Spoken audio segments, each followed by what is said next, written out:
Hi, my name's Ben Curry. We are solar installers and electricians based in Derby. Our company is Electrical Innovations. We are fitting Puredrive battery units and Solis inverters. Today on this job we've got solar panels have gone on the roof already, and we're going to be talking you through a step-by-step guide. Our customers are really liking the Puredrive systems. They're our preferred battery that we like to recommend to our customers mostly because they look great on the wall. That was our first thing that drew us towards it. They've got all the features that you need from a battery storage unit, and they look fantastic when they're fitted. So let's get into the install. I can show you a step-by-step guide on how it all goes together and how we can fit the 3 battery units with the Solis inverter. To install the batteries, all you need is a drill, a spirit level and a screwdriver.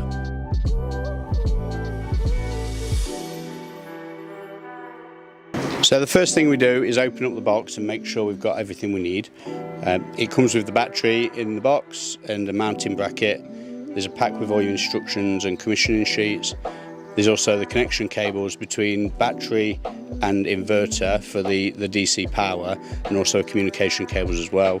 Finally, there's a pack of wall fixings that you'll use for the battery to mount it on a wall. So my next job is to get the inverter on the wall and get it all wired in. So I'm just going to get on with that now. And oh, hang on, there we go, look, the Solis guy's walking by. Come on in, mate. Oh, hey, man. Hey, Good sorry, I was to see just walking down the street there. Perfect time. Yeah. So hopefully you can tell us a bit about what we need to know siting the inverter. Right, you want to pick a good location, and you want clearance on the left, right, and top and bottom. So on the left and right, and the top it's 300 millimeters, and then to the floor it's 500 millimeters. So we've got loads of space around there, so right. Perfect spot for it just here. And then most important part of installing the Solis hybrid is the meter, because the meter is going to make decisions for you based off of your input and output of your property. So do you have it installed right? So this is all installed, and it's running out to the meter box where the main tail's coming into the property. Oh, okay. And we put a CT around there, don't we? Yeah, let's go check it out. Brilliant.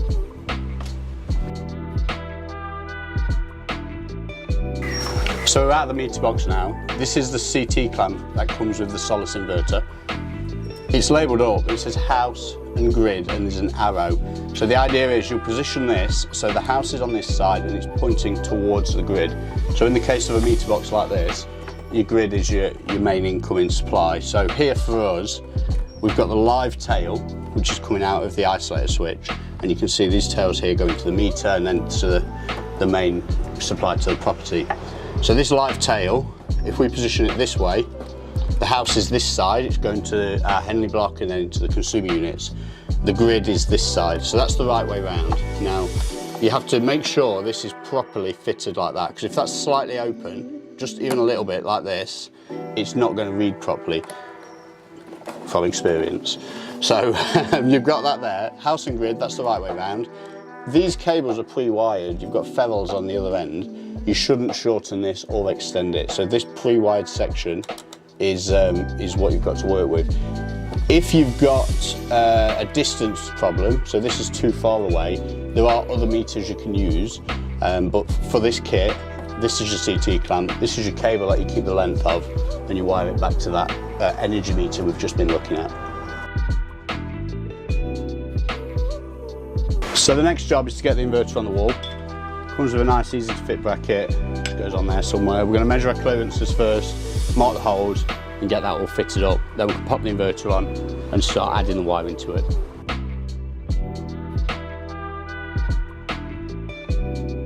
So next we're going to get all the cabling into the inverter itself. We've got our DC cable in here ready to go in. We've also got our battery cables. So this is the kit you get with the Solis, but we're not going to use that, because you get these with the Puredrive units, and these are ready made to go to connect the Solis inverter to Puredrive. So they go into there. And then we've got various communication cables on the bottom of here. Your AC plug goes into this one. We can put that in now.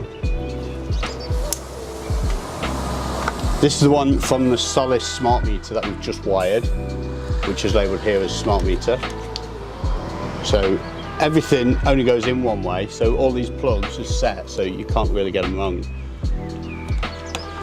Now what we have struggled with in the past is when our installers have just not connected it right. So if you check everything twice, you'll make sure it's all in proper places, and you twisted your terminals down and things like that, and you have no issues at all.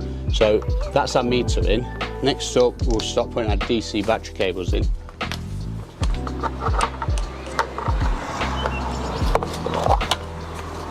Now we use a bit of trunking on ours just to make it look neater and keep all the wiring hidden away, but you don't need to. It's all colour coded, clips in, nice and easy. And these cables will then go to your first battery unit. So if you've got one on site, these ends will just go straight to that battery. If you've got multiple ones, this will go to the first unit. You get two more cables. This one comes with the Solis, and this comes with the Puredrive. It's essentially the same thing. The cable does the same. It comes with different plugs on the end, and it's all labelled. So battery, Solis. Now, because we're fitting Puredrive batteries, for me, I'd always fit the Puredrive kit. However, if the inverter's going outside, you need the waterproof end on the inverter, so you have to fit the Solis one. Again, that's got the inverter on, that's got the waterproof end on one end, which is labelled up as inverter, and this one is labelled up to battery, but it's not waterproof. So just depending on which arrangement you've got, for us it's all inside, so we're just going to fit this one this way around.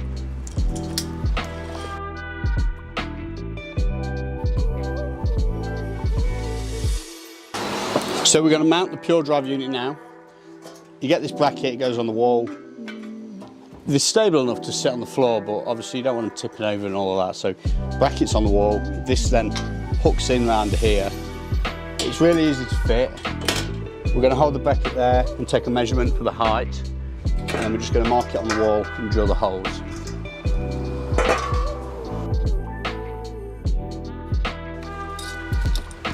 So these are the bolts that come with the kit. If it's going on the floor, we can probably just use normal wall screws. If it's hanging off the floor, you need the properly rated wall bolts to take the weight, because these are 60 kilograms.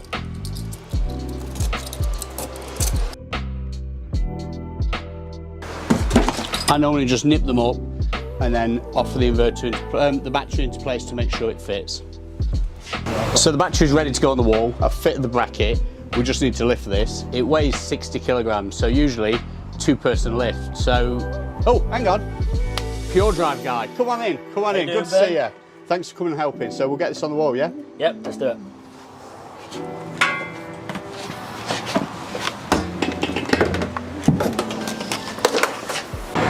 Hi guys, so I'm Callum and I work at Puredrive Energy. So here we have the 5 kWh module. On this specific install, we're going to be installing 2 more modules. So these guys, you know what installers love about us is it's super easy install. So it's just a couple of terminals on the top linking the DC power cables between the batteries. We also have the communication cables, but we'll talk more about that once we've got the other 2 batteries on the wall. So let's fast forward to once we've got the other 2 batteries on the wall.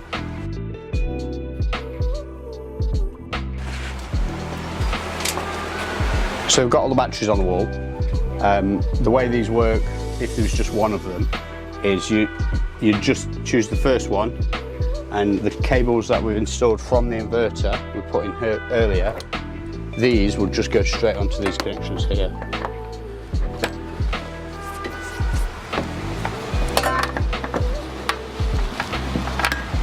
So from your down terminal on your first battery, you've got to put a standard RJ45 patch lead to the up of the next one over. Now in the kits, you get one of these cables with each battery. Now this is the Solis to battery. Now it is labelled Solis to battery. If you look in the terminal here, you can see that there's only actually 2 cores in it. So it's not a true data cable, it's just a 2-core cable. So you can't use this for the interconnection between the batteries. So from battery 1 to battery 2, and then battery 2 to battery 3, you'll be going in the down terminal again, and you'll be going over and in the up terminal of the last one. Okay, now these will hide under the covers, so you can keep them nice and short if you can.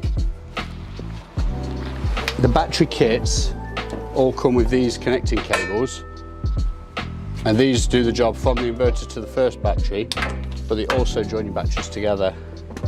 Now you can lose all your slack down the back. There's plenty of space back there. All the batteries are the same, whether it's a slave or a master. It's just this down terminal here that makes a difference.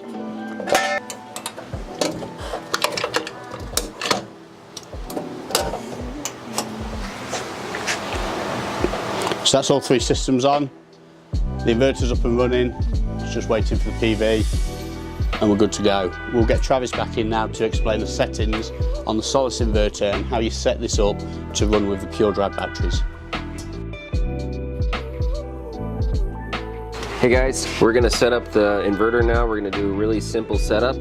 We're gonna do, obviously with the Puredrive batteries and just basic self-use is what 99% of people are gonna use. So right now we have an alarm and a bat name fail. So that means that you haven't set the battery right. So we're gonna come in here, we're gonna go to advanced settings, 0010, down, down, up, enter. And then we're gonna go to storage energy set. And then battery select is where I go. And right now it's wanky. So that doesn't sound like Puredrive, so we're gonna change that to Puredrive. So we go up to Puredrive. Puredrive's right there, press enter. Over discharge SOC, that's what the battery will stop discharging at. I like 20%, that's what's default, and then force charge is 10%. And then you can change your force charge limit. And basically what force charge limit is once it hits 10%, that's what it'll charge from the grid at. So you can lower that or raise that however you want. So you hit escape and then save and send into the light colored selector. There, oh, see, we went from alarm to operation. And then we're gonna go down to storage mode select. And you click into self-use, make sure that's on. It'll go to the next stage of the menu. Time of use, make sure it says stop. Save and send, light colored selector. And then charging from grid is very important. Always allow or your force charge setting will not work. And then what we're gonna do is escape, escape. I like to go up to control parameters. I'm not gonna use the backup port in this installation, so I hit enter, I disable it, save and send, and that's it. Okay, so that's another install done. This is all up and running, thanks to Travis. Batteries are on, they look great. All we've got to do now is tidy the job up, a few finishing touches to do, and this one's signed off and done. We can move on to the next one. So, Puredrive and Solis, it's a great combo. We're really happy fitting these at our chosen install equipment, so we'll be doing lots more of these in the future. So thanks very much for watching along. We're Electrical Innovations based in Derby, so if there's anything you need Solis, Puredrive related, feel free to give us a call.